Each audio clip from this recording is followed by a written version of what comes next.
Hello എൻ്റെ എല്ലാ പ്രിയപ്പെട്ട കൂട്ടുകാർക്കും ബ്രൂസ്ലി PSCയിലേക്ക് സ്വാഗതം. ഇന്ന് നമ്മൾ പഠിക്കാനായിട്ട് പോകുന്നത് ഇനി വരുന്ന CPO എക്സാമിന് വേണ്ടിയിട്ട് CPO WCPO എക്സാമിന് വേണ്ടിയിട്ട് കേരള PSC മുൻ വർഷങ്ങളിൽ ചോദിച്ച ചോദ്യവും അവയുടെ റിലേറ്റഡ് ഫാക്റ്റും ആണ്. ഇത് രണ്ടാമത്തെ ക്ലാസ് ആണ്. ആദ്യത്തെ ക്ലാസ് കണ്ടിട്ടില്ലാത്തവർക്ക് വേണ്ടി അതിൻ്റെ ലിങ്ക് കമൻറ്റ് ബോക്സിൽ കൊടുത്തിരിക്കുന്നതാണ്. അതുപോലെ തന്നെ ആദ്യത്തെ ക്ലാസ് കണ്ടവരൊന്ന് കമൻറ്റ് ബോക്സിൽ വന്ന് ഈ ഒരു വീഡിയോ കണ്ടിട്ടുണ്ട് എന്ന് പറഞ്ഞ് ഒന്ന് ഹാജർ രേഖപ്പെടുത്തേണ്ടതാണ്. അതുപോലെ തന്നെ ഈ വീഡിയോ കാണുന്ന എല്ലാവരും നിങ്ങളുടെ ഹാജരൊന്ന് രേഖപ്പെടുത്തുക. അതുപോലെ തന്നെ ഒന്ന് ലൈക്ക് കൂടെ ചെയ്യുക. ഇന്നത്തെ ചോദ്യങ്ങൾ ഓരോന്നായിട്ട് നമുക്ക് നോക്കാം. ആമുഖം ഒരു പ്രഖ്യാപനത്തെക്കാൾ കൂടുതലാണ്. അത് നമ്മുടെ ഭരണഘടനയുടെ ആത്മാവാണ്. നമ്മുടെ രാഷ്ട്രീയ സമൂഹത്തിൻ്റെ മാതൃകയാണ് അത്. ഒരു വിപ്ലവത്തിനല്ലാതെ മറ്റൊന്നിനും മാറ്റാൻ കഴിയാത്ത ഒരു ദൃഢനിശ്ചയം അതിൽ അടങ്ങിയിരിക്കുന്നു. ഇന്ത്യൻ ഭരണഘടനയുടെ ആമുഖത്തെക്കുറിച്ച് ഇങ്ങനെ പറഞ്ഞതാര്? ആൻസർ ഓപ്ഷൻ സി ആണ് 3. ജസ്റ്റിസ് M ഹിദായത്തുള്ളയാണ് അങ്ങനെ പറഞ്ഞത്. ഓക്കെ, ആമുഖം ഒരു പ്രഖ്യാപനത്തെക്കാൾ കൂടുതലാണ്. അത് നമ്മുടെ ഭരണഘടനയുടെ ആത്മാവാണ്. നമ്മുടെ രാഷ്ട്രീയ സമൂഹത്തിൻ്റെ മാതൃകയാണത്. ഒരു വിപ്ലവത്തിനല്ലാതെ ഭരണഘടനയുടെ മറ്റൊന്നിനും മാറ്റാൻ കഴിയാത്ത ഒരു ദൃഢനിശ്ചയം അതിൽ അടങ്ങിയിരിക്കുന്നു. ഇന്ത്യൻ ഭരണഘടനയുടെ ആമുഖത്തെക്കുറിച്ച് ഇങ്ങനെ പറഞ്ഞത് ജസ്റ്റിസ് ഹിദായത്തുള്ള. മൗലികാവകാശങ്ങളുമായി ബന്ധപ്പെട്ട ശരിയായ പ്രസ്താവനകൾ കണ്ടെത്തുക. നമ്മുടെ മൗലികാവകാശങ്ങളിൽ ചിലത് പൗരന്മാർക്ക് മാത്രമേ ലഭിക്കൂ. അതെന്താണ്? ശരിയാണ്. നമ്മുടെ മൗലികാവകാശങ്ങളിൽ ചിലതെന്താണ്? പൗരന്മാർക്ക് മാത്രമേ ലഭിക്കുകയുള്ളൂ. ചില മൗലികാവകാശങ്ങൾ ഏത് വ്യക്തിക്കും ലഭിക്കും. അതും ശരിയാണ്. ചില മൗലികാവകാശങ്ങൾ ഏത് വ്യക്തിക്കും ലഭിക്കുന്നവയാണ്. നിയമത്തിന് മുൻപിൽ തുല്യതയ്ക്കുള്ള അവകാശം ഏതൊരു വ്യക്തിക്കും ലഭിക്കും. അതും ശരിയാണ്. നിയമത്തിന് മുൻപിൽ തുല്യതയ്ക്കുള്ള അവകാശം ഏതൊരു വ്യക്തിക്കും ലഭിക്കും. പൊതു തൊഴിലിൻ്റെ കാര്യത്തിൽ അവസര സമത്വം ലഭിക്കുന്നത് ഇന്ത്യൻ പൗരന്മാർക്ക് മാത്രമാണ്. അപ്പോൾ അതും ശരിയാണ്. അപ്പോൾ നമുക്ക് ഡി ഓപ്ഷനാണ് വരുന്നത്. എല്ലാം 1, 2, 3, 4 എന്നിവ എന്നാണ് ശരിയാണ്. നമ്മുടെ മൗലികാവകാശങ്ങളിൽ ചിലത് പൗരന്മാർക്ക് മാത്രമേ ലഭിക്കുകയുള്ളൂ. ചില മൗലികാവകാശങ്ങൾ ഏത് വ്യക്തിക്കും ലഭിക്കും. നിയമത്തിനു മുൻപിൽ തുല്യതയ്ക്കുള്ള അവകാശം ഏതൊരു വ്യക്തിക്കും ലഭിക്കും. പൊതു തൊഴിലിൻ്റെ കാര്യത്തിൽ അവസര സമത്വം ലഭിക്കുന്നത് ഇന്ത്യൻ പൗരന്മാർക്ക് മാത്രമാണ്. അടുത്തത് ചേരുംപടി ചേർക്കുകയാണ്. ഇന്ത്യ കടമെടുത്ത രാജ്യങ്ങൾ ഏവ എന്നാണ്. അപ്പോൾ ഇതിൽ നമുക്ക് ആൻസറിലോട്ട് തന്നെ പോവാം. ആൻസർ വരുന്നത് ഓപ്ഷൻ എ ആണ്. നിർദ്ദേശതത്വങ്ങൾ എവിടെ നിന്നാണ് കടമെടുത്തത്? അയർലാൻഡ്. ഓക്കെ, നിർദ്ദേശതത്വങ്ങൾ എവിടെ നിന്നാണ് കടമെടുത്തത്? അയർലാൻഡാണ്. ഇനി മൗലിക കർത്തവ്യങ്ങളാണെങ്കിലോ റഷ്യ. മൗലിക കർത്തവ്യം റഷ്യ. ഇനി അവശിഷ്ടാധികാരങ്ങൾ, ശിഷ്ടം കാനഡ. അവശിഷ്ടം എവിടെ നിന്നാണ് കടമെടുത്തത്? കാനഡയിൽ നിന്നാണ് കടമെടുത്തത്. ഇനി ഭേദഗതി, ഗതി പിടിച്ചൊരു ആഫ്രിക്കയാണല്ലേ. അപ്പോൾ ഭേദഗതി ദക്ഷിണാഫ്രിക്ക. ഭേദഗതി എവിടെ നിന്നാണ് കടമെടുത്തത്? ദക്ഷിണാഫ്രിക്കയിൽ നിന്നാണ് കടമെടുത്തത്. ഒരിക്കൽ കൂടി നോക്കാം. നിർദ്ദേശക തത്വങ്ങൾ അയർലാൻഡ്, മൗലിക കർത്തവ്യങ്ങൾ റഷ്യ, അവശിഷ്ടാധികാരങ്ങൾ കാനഡ, ഭരണഘടനാ ഭേദഗതി ദക്ഷിണാഫ്രിക്ക. അടുത്തത് ദേശ് സ്ഥാനത്തേക്കുള്ള തിരഞ്ഞെടുപ്പിന് താഴെ പറയുന്ന യോഗ്യതകൾ ആവശ്യമാണ്. ഇന്ത്യൻ പൗരനായിരിക്കണം, 35 വയസ്സ് പൂർത്തിയായിരിക്കണം, ലാഭകരമായ ഒരു പദവിയും വഹിക്കരുത്, രാജ്യസഭാംഗമായി തിരഞ്ഞെടുക്കാൻ യോഗ്യത ഉണ്ടായിരിക്കണം. ഏതാണ് ആൻസർ വരുന്നത്? ആൻസർ ഓപ്ഷൻ ഡി ആണ്, ഉപരാഷ്ട്രപതി. അപ്പോൾ ഉപരാഷ്ട്രപതി ആകാനുള്ള യോഗ്യതകളാണ് ഇന്ത്യൻ പൗരനായിരിക്കണം, 35 വയസ്സ് പൂർത്തിയായിരിക്കണം, ലാഭകരമായ ഒരു പദവിയും വഹിക്കരുത്, രാജ്യസഭാംഗമായി തിരഞ്ഞെടുക്കാൻ യോഗ്യത ഉണ്ടായിരിക്കണം. അടുത്ത ചോദ്യം നോക്കാം. പുസ്തകങ്ങളും അവരുടെ രചയിതാക്കളെയും കണ്ടെത്തുക എന്നാണ്. ഇത് നമുക്ക് കറക്റ്റായിട്ട് തന്നെ പഠിച്ചു പോവാം. ഇതിൻ്റെ ആൻസർ വരുന്നത് ഓപ്ഷൻ ബി ആണ്. Okay, the power of the prime minister, Humphrey Berkeley. The power of the prime minister ആരാണ് എഴുതിയത്? ഹംഫ്രി ബെക്കർലി ആണ്. നിയമങ്ങളുടെ അന്തസത്ത മൊന്തസ്ക്യൂ. സ്പിരിറ്റ് ഓഫ് ലോ ആണ്. നിയമങ്ങളുടെ അന്തസത്ത എഴുതിയതാരാണ്? മൊന്തസ്ക്യൂ ആണ്. ഇന്ത്യ 2020 എഴുതിയതാരാണ്? APJ അബ്ദുൽ കലാം. ഇന്ത്യ 2020 എഴുതിയതാരാണ്? Doctor APJ Abdul Kalam. ഇനി മൈ ട്രൂത്ത് എഴുതിയത് ഇന്ദിരാഗാന്ധി. മൈ ട്രൂത്ത് ആരാണ് എഴുതിയത്? ഇന്ദിരാഗാന്ധി. അപ്പോൾ the power of the prime minister Humphrey Berkeley. Power free ആണല്ലേ. Power of the prime minister Humphrey Berkeley ആണ്. നിയമങ്ങളുടെ അന്തസത്ത മൊന്തസ്ക്യൂ. നിയമങ്ങളുടെ അന്തസത്ത മൊന്തസ്ക്യൂ ആണ്. ഇനി India 2020 doctor APJ Abdul Kalam. India 2020 doctor APJ Abdul കലാമാണ്. മൈ ട്രൂത്ത് ആരുടെയാണ്? ഇന്ദിരാഗാന്ധിയുടെയാണ്. മൈ ട്രൂത്ത് ആരുടെയാണ്? ഇന്ദിരാഗാന്ധിയുടെയാണ്. അടുത്ത ചോദ്യം നോക്കാം. താഴെ തന്നിരിക്കുന്നവയിൽ തെറ്റായ ജോഡികൾ ഏവ? ബൽവന്ത് റായ് കമ്മീഷൻ 1957 കറക്റ്റാണ്. Balwant Rai commission 1957. PK Thungon commission 1990. അപ്പോൾ അതാണ് തെറ്റായിട്ടുള്ളത്. PK തുങ്കൻ കമ്മീഷൻ എന്നാണ് 1988. PK തുങ്കൻ കമ്മീഷൻ എന്നാണ് 1988. അടുത്തായിട്ട് അശോക് മേത്ത കമ്മീഷൻ 1977. ശരിയാണ്. സാർക്കാരിയ കമ്മീഷൻ 1983. സാർക്കാരിയ കമ്മീഷൻ 1983. അപ്പോൾ ഇതിൽ തെറ്റായിട്ട് വന്നത് PK തുങ്കനാണ്. രണ്ടാമത്തെ ഓപ്ഷൻ സി ആണ് ആൻസർ ആയിട്ട് വരുന്നത്. രണ്ടാമത്തെയാണ് തെറ്റായിട്ടുള്ളത്. നമുക്ക് കറക്റ്റായിട്ടുള്ള ഒരിക്കൽ കൂടി നോക്കാം. Balwant Rai commission 1957. Balwant Rai commission 1957. PK Thungon commission 1988. PK Thungon commission 1988. Ashok Mehta commission 1977. Ashok Mehta commission എന്നാണ് 1977. സാർക്കാരിയ കമ്മീഷൻ 1983. സാർക്കാരിയ കമ്മീഷൻ എന്നാണ് 1983. 1983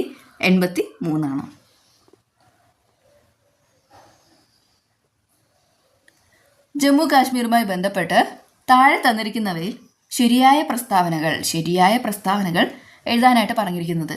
ജമ്മു കാശ്മീരിന് പ്രത്യേക പദവി നൽകുന്ന വകുപ്പ് 370 എടുത്തു കളഞ്ഞ കേന്ദ്ര ഗവൺമെന്റ് തീരുമാനം 2023 ഡിസംബറിൽ സുപ്രീം കോടതി ശരിവെച്ചു. അതെന്താണ്? ശരിയായിട്ടുള്ളതാണ്. ജമ്മു കാശ്മീരിന് പ്രത്യേക പദവി നൽകുന്ന വകുപ്പ് 370 എടുത്തു കളഞ്ഞ കേന്ദ്ര ഗവൺമെന്റ് തീരുമാനം 2023 ഡിസംബറിൽ സുപ്രീം കോടതി ശരിവെച്ചു. അടുത്തായിട്ട് ജമ്മു കാശ്മീരിനെ 2 കേന്ദ്രഭരണങ്ങളായി മാറ്റിയത് 2019. ശരിയാണല്ലേ? ജമ്മു കാശ്മീരിനെ 2 കേന്ദ്രഭരണങ്ങളാക്കി മാറ്റിയത് 2019. രാജതരംഗിണി കാശ്മീരിന്റെ ചരിത്രം വിശദമാക്കുന്ന പുസ്തകമാണ്. കറക്റ്റാണല്ലേ? രാജതരംഗിണി കാശ്മീരിന്റെ ചരിത്രം വിശദമാക്കുന്ന പുസ്തകമാണ്. നാലാമത്തത് തെറ്റാണ്. 2019 ജൂണിൽ ജമ്മു കാശ്മീരിൽ സാമ്പത്തിക അടിയന്തരാവസ്ഥ പ്രഖ്യാപിച്ചു. അത് തെറ്റാണ്. ഓക്കെ. അപ്പോൾ ജമ്മു കാശ്മീരിന് പ്രത്യേക പദവി നൽകുന്ന വകുപ്പ് 370 എടുത്തു കളഞ്ഞ കേന്ദ്ര ഗവൺമെന്റ് തീരുമാനം 2023 ഡിസംബറിൽ സുപ്രീം കോടതി ശരിവെച്ചു. ജമ്മു കാശ്മീരിനെ 2 കേന്ദ്രഭരണ പ്രദേശങ്ങളായി മാറ്റിയത് 2019. രാജതരംഗിണി ജമ്മു കാശ്മീരിന്റെ ചരിത്രം വിശദമാക്കുന്ന പുസ്തകമാണ്. അപ്പോൾ ഇത്രയുള്ളൂ. അടുത്ത ചോദ്യത്തിലോട്ട് പോകാം. ഇന്ത്യൻ ഭരണഘടനയുടെ 73 74 ഭേദഗതികളുടെ അനന്തരഫലങ്ങളിൽ പെടാത്തത് ഏവ? ആൻസർ ഓപ്ഷൻ ബി 2 മാത്രമാണ് പെടാത്തത്.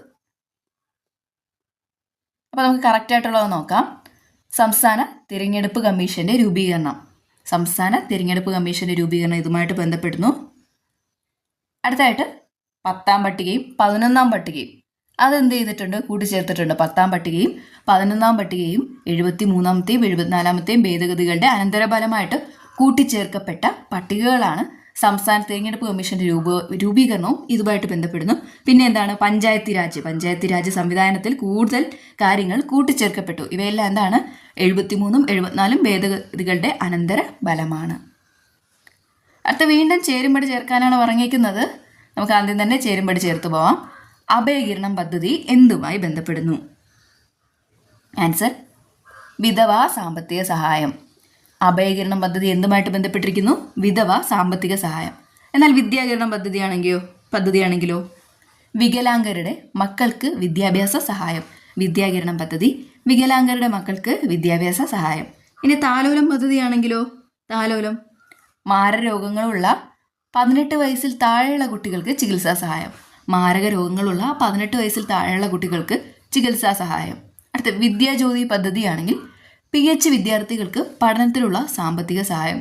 വിദ്യാജ്യോതി പദ്ധതി PH വിദ്യാർത്ഥികൾക്ക് പഠനത്തിനുള്ള സാമ്പത്തിക സഹായം. അതായത് ഫിസിക്കലി ഹാൻഡിക്യാപ്ഡ് വിദ്യാർത്ഥികൾക്ക് പഠനത്തിനുള്ള സാമ്പത്തിക സഹായമാണ്. അപ്പോൾ അഭയകിരണം പദ്ധതി വിധവകൾക്ക് സാമ്പത്തിക സഹായം, വിദ്യാകിരണം പദ്ധതി വികലാംഗരുടെ മക്കൾക്ക് വിദ്യാഭ്യാസ സഹായം, താലോലം പദ്ധതി മാരക രോഗങ്ങളുള്ള 18 വയസ്സിൽ താഴെയുള്ള കുട്ടികൾക്ക് ചികിത്സാ സഹായം, വിദ്യാജ്യോതി ആണെങ്കിൽ PH വിദ്യാർത്ഥികൾക്ക് പഠനത്തിനുള്ള സാമ്പത്തിക സഹായം. ആൻസർ വരുന്നത് സി ആണല്ലേ. ഇതാണ് ആൻസർ ആയിട്ട് വരുന്നത്.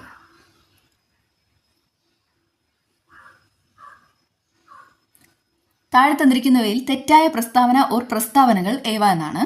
കേരളത്തിലെ ഇപ്പോഴത്തെ chief secretary V Venu IAS. അത് തെറ്റാണ്. കേരളത്തിലെ ഇപ്പോഴത്തെ ചീഫ് സെക്രട്ടറി എ ജയതിലകാണ്. എ ജയതിലക്.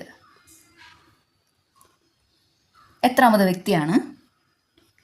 50ാമത് വ്യക്തിയാണ്. ഓക്കെ, 50ാമത് വ്യക്തിയാണ്. എന്നാൽ ജയതിലകിന് മുമ്പുണ്ടായിരുന്നത് ശാരദ IAS ആണ്. ഓക്കെ, ശാരദ മുരളീധരൻ IAS ആണ്. 49ാമത് വ്യക്തിയായിരുന്നു. വി വേണു ആണെങ്കിൽ എത്രാമത്തെ വ്യക്തിയായിരുന്നു? 48ാമത്തെ വ്യക്തിയായിരുന്നു. വി വേണുവിൻ്റെ ഭാര്യയാണ് ശാരദ മുരളീധരൻ. ഓക്കെ, ഇപ്പോൾ ലേറ്റസ്റ്റ് ആയിട്ട് വന്നൊരു കറണ്ട് അഫെയർ ആണ് കേരളത്തിലെ ഇപ്പോഴത്തെ ചീഫ് സെക്രട്ടറി എ ജയതിലക്. അപ്പോൾ ഓർത്തു വെച്ചിരിക്കുക, 50ാമത്തെ വ്യക്തിയാണ് ആര്? എ ജയതിലക്. ഇനി കേരള നിയമനിർമ്മാണ സഭ ഏകമണ്ഡല നിയമനിർമ്മാണ സഭയാണ്. അത് ശരിയാണ്. കേരള നിയമസഭ ഡെപ്യൂട്ടി സ്പീക്കർ ചിറ്റയം ഗോപകുമാർ. അതും എന്താണ്? ശരിയാണ്. കേരളത്തിലെ ADGP മനോജ് കുമാർ IPS ആണ്. കേരളത്തിലെ ADGP ആരാണ്? മനോജ് കുമാർ IPS അല്ല, ഇപ്പോൾ മാറിയിട്ടുണ്ട്. ഓക്കെ, അപ്പോൾ ഇതിൽ കൊടുത്തിരിക്കുന്ന ആൻസറായിട്ട് വരുന്നത് സി 4 ആണ്. 4 മാത്രമാണ് തെറ്റായിട്ട് വരുന്നത്. പക്ഷേ ഇന്നത്തെ സാഹചര്യത്തിലാണ് ഈ ഒരു പരീക്ഷ വന്നിരുന്നതെങ്കിൽ ഉറപ്പായിട്ടും 1ഉം 4ഉം തെറ്റെന്ന് വന്നേനെ. പക്ഷേ ഈ ക്വസ്റ്റ്യൻ ഉണ്ടാക്കിയ സമയത്തുള്ള നമ്മുടെ ചീഫ് സെക്രട്ടറി ഒബ്വിയസ്ലി നമ്മുടെ വി വേണു IAS ആയിരുന്നു. ഇപ്പോഴാണ് ജയതിലകായിട്ട് മാറിയത്. ഓക്കെ, 31ാമത്തെ ചോദ്യം, ഇന്ത്യൻ ഭരണഘടനയുടെ വകുപ്പ് 400A എന്നതിനെക്കുറിച്ച് പ്രതിപാദിക്കുന്നു. അപ്പോൾ ഈ ക്വസ്റ്റ്യൻ കാണുമ്പോൾ തന്നെ നമ്മളൊന്ന് ചിന്തിക്കേണ്ടിയിരിക്കുന്നു, 400A എന്നൊരു വകുപ്പുണ്ടോയെന്ന്. അപ്പോൾ ഈ ക്വസ്റ്റ്യൻ PSC ക്യാൻസൽ ആക്കിയിട്ടുണ്ട്. ഇവയൊന്നുമല്ല എന്നാണ് ആൻസറായിട്ട് വരുന്നത്. ഓക്കെ, 400A ഉണ്ടെന്ന് ചിന്തിക്കുന്നവർ ഏതെങ്കിലുമൊക്കെ കുത്താനായിട്ട് ചാൻസ് ഉണ്ട്. പക്ഷെ ഓർക്കണം, 400A അതുവരെ എന്താണ്, നമ്മുടെ 400A എന്ന് പറയുന്ന ഒരു ആർട്ടിക്കിൾ ഇല്ല. അടുത്ത ചോദ്യം, ഏറ്റവും കൂടിയ അനുപാതത്തിൽ ആഗോളതാപനത്തിന് കാരണമാകുന്ന ഹരിതഗ്രഹ വാതകം ഏത്? ഏറ്റവും കൂടിയ അനുപാതത്തിൽ ആഗോളതാപനത്തിന് കാരണമാകുന്ന ഹരിതഗ്രഹ വാതകം ഏത്? ആൻസർ ഓപ്ഷൻ ബി ആണ്, കാർബൺ ഡൈ ഓക്സൈഡ് ആണ്. ഓക്കെ, കാർബൺ ഡൈ ഓക്സൈഡ് ആണ് ഏറ്റവും കൂടിയ അനുപാതത്തിൽ ആഗോളതാപനത്തിന് കാരണമാകുന്ന ഹരിതഗ്രഹ വാതകമാണ് കാർബൺ ഡൈ ഓക്സൈഡ്. താഴെ തന്നിരിക്കുന്ന പ്രസ്താവനകളിൽ ഏറ്റവും ശരിയായത് ഏത്? മനുഷ്യഹൃദയത്തിൻ്റെ പേസ് മേക്കർ സ്ഥിതി ചെയ്യുന്നത് എവിടെയാണ്? ആൻസർ സി 3 ആണല്ലേ. വലത് ഏട്രിയത്തിൻ്റെ വലത് മുകൾ കോണിൽ, വലത് മുകൾ കോണിലാണ് മനുഷ്യഹൃദയത്തിൻ്റെ പേസ് മേക്കർ സ്ഥിതി ചെയ്യുന്നത്. മനുഷ്യഹൃദയത്തിൻ്റെ പേസ് മേക്കർ സ്ഥിതി ചെയ്യുന്നത് എവിടെയാണ്? വലത് ഏട്രിയത്തിൻ്റെ വലത് മുകൾ കോണിലാണ്. അടുത്ത ചോദ്യം, 2021 ഡേവിഡ് ജൂലിയസും ആർഡേയും പാറ്റ പൗറ്റേനും ചേർന്ന് നോബൽ പുരസ്കാരം നേടിയത് ഏത് മേഖലയിലാണ്? 2021 ഡേവിഡ് ജൂലിയസും ആർഡേ പാറ്റ പൗറ്റേനും ചേർന്ന് നോബൽ പുരസ്കാരം നേടിയത് ഏത് മേഖലയിലാണ്?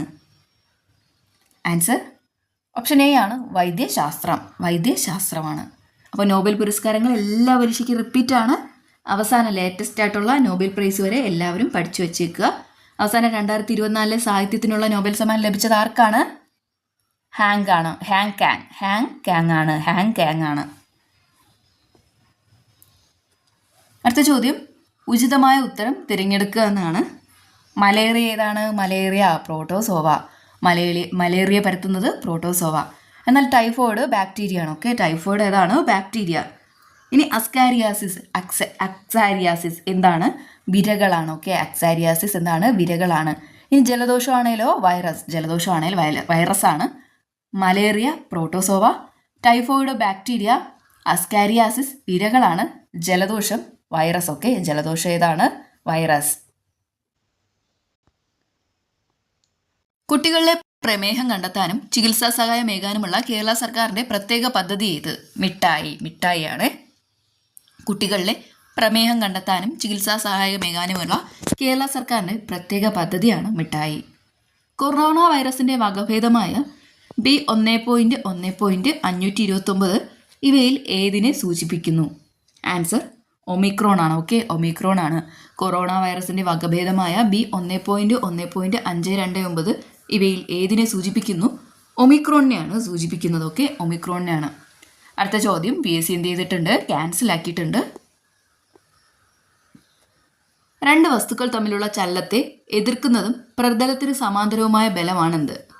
രണ്ട് വസ്തുക്കൾ തമ്മിലുള്ള ചലനത്തെ എതിർക്കുന്നതും പ്രതലത്തിന് സമാന്തരവുമായ ബലം എന്ത്? ആൻസർ ഓപ്ഷൻ സി ആണ്, ഘർഷണബലം. ഘർഷണബലമാണ്. രണ്ട് വസ്തുക്കൾ തമ്മിലുള്ള ചലനത്തെ എതിർക്കുന്നതും പ്രതലത്തിന് സമാന്തരവുമായ ബലമാണ് ഘർഷണബലം എന്ന് അറിയപ്പെടുന്നത്. സ്ഥിരവേഗതയും വ്യത്യസ്ത പ്രവേഗവുമുള്ള ചലനത്തിന് ഉദാഹരണം. സ്ഥിരവേഗതയും വ്യത്യസ്ത പ്രവേഗവുമുള്ള ചലനത്തിന് ഉദാഹരണം. ആൻസർ ഓപ്ഷൻ ബി ആണ്, സമവർത്തുള ചലനം. സ്ഥിരവേഗതയും വ്യത്യസ്ത പ്രവേഗവുമുള്ള ചലനത്തിന് ഉദാഹരണമാണ് സമവർത്തുള ചലനം.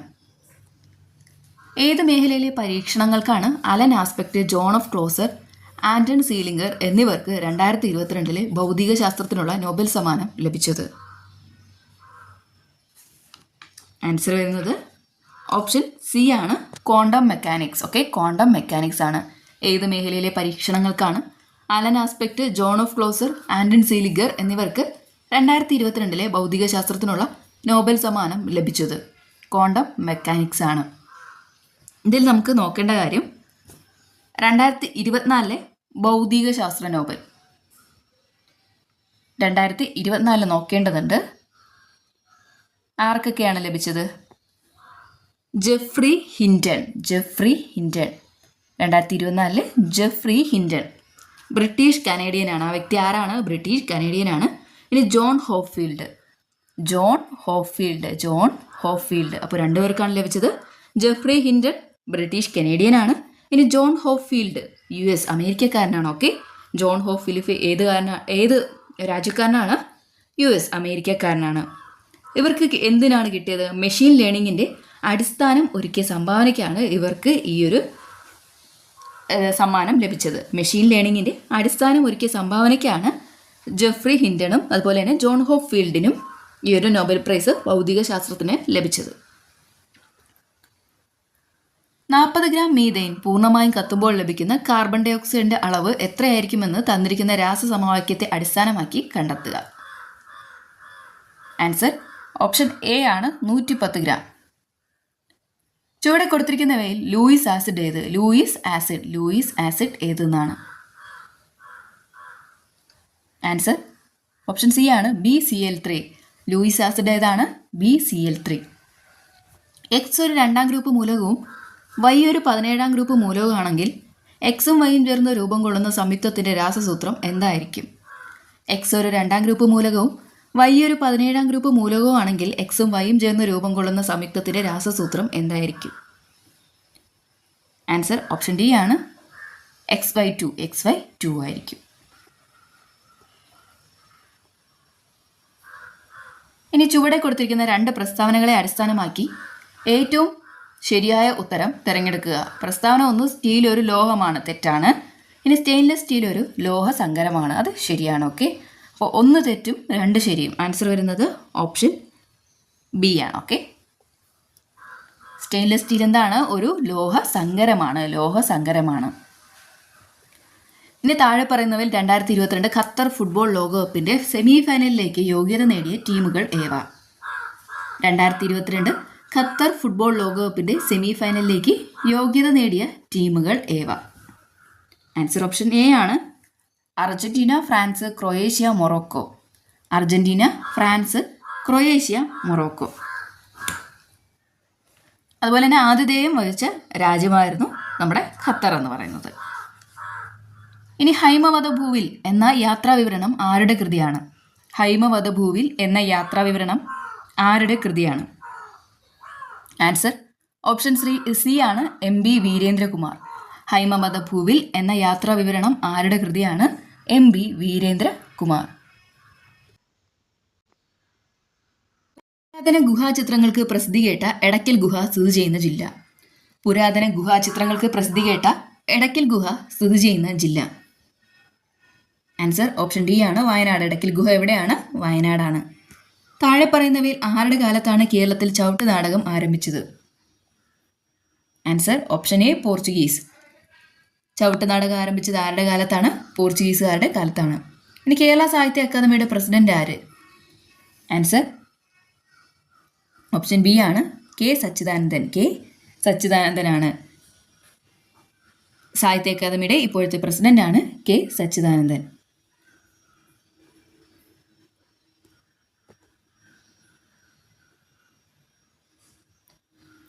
മലയാളം ചോദ്യങ്ങളാണ്. Strike well the iron is hot എന്ന ഇംഗ്ലീഷ് ചൊല്ലിന് യോജിച്ച പഴമൊഴി താഴെ കൊടുത്തവയിൽ ഏതാണ്?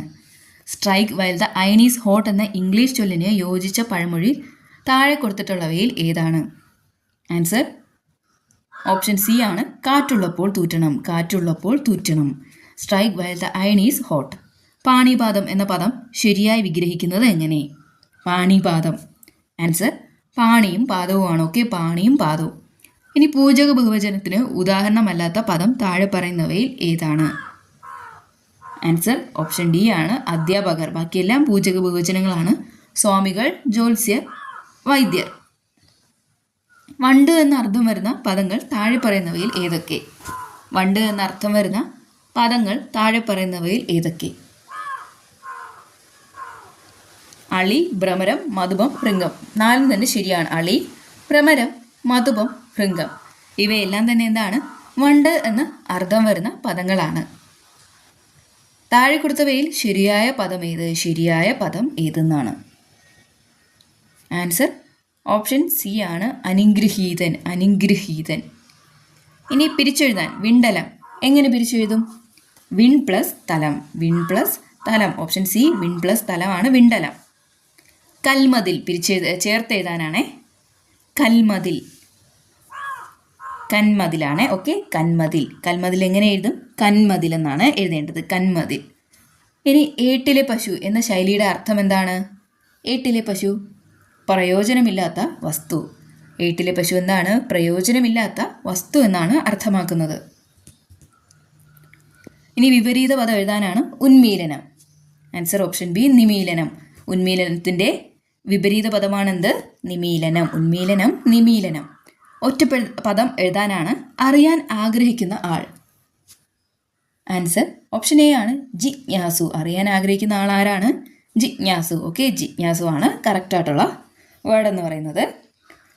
അപ്പോൾ ഇന്നത്തെ വീഡിയോ കഴിഞ്ഞിട്ടുണ്ട്. എല്ലാവരും എന്ത് ചെയ്യുക? നിങ്ങളുടെ അഭിപ്രായങ്ങൾ രേഖപ്പെടുത്തുക. അതുപോലെ തന്നെ വീഡിയോയിൽ എന്തെങ്കിലും മാറ്റങ്ങൾ വരുത്തണം അങ്ങനെയൊക്കെ ഉണ്ടെങ്കിൽ ഒന്ന് കമൻറ്റായിട്ട് രേഖപ്പെടുത്തുക. ഇഷ്ടപ്പെട്ട് കഴിഞ്ഞാൽ നിങ്ങളുടെ സുഹൃത്തുക്കളിലേക്കൊക്കെ ഈ ഒരു വീഡിയോ എത്തിക്കാനായിട്ട് ശ്രദ്ധിക്കുക. പുതിയൊരു വീഡിയോ ആയിട്ട് നമുക്ക് വീണ്ടും കാണാം. ടാറ്റാ.